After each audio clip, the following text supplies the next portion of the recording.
On vous a dit que la colonisation française en Algérie a duré 132 ans et qu'elle aurait malgré tout été un bienfait. Parce que la colonisation, c'est bien Oui. entendu des heures qui ont été noires, mais c'est aussi des heures qui ont été belles, Mm. avec des mains tendues, etc.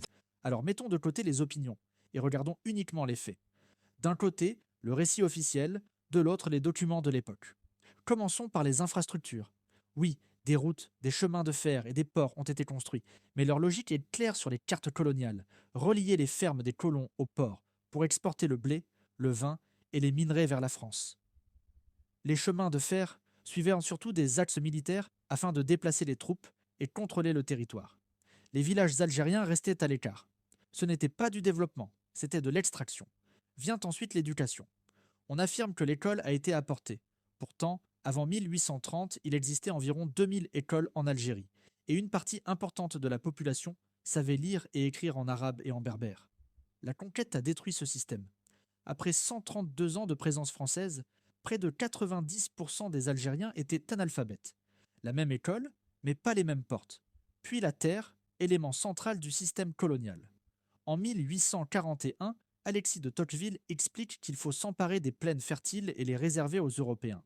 Cette idée devient une politique appliquée sur le terrain par le cantonnement, qui fixe où les Algériens peuvent vivre et transfère le reste aux colons. Les meilleures terres sont confisquées, les populations repoussées vers des zones pauvres. À la veille de l'indépendance, plus des 2 tiers des terres fertiles appartiennent aux colons. Viennent ensuite les droits. La réalité s'appelle le Code de l'indigénat, une loi spéciale réservée aux Algériens. Un administrateur peut emprisonner sans procès, sans juge et sans preuve. Pas de droit de vote, pas de liberté de circulation, pas de droit de réunion. Un même territoire, de justice, pendant plus de 60 ans. Enfin la violence.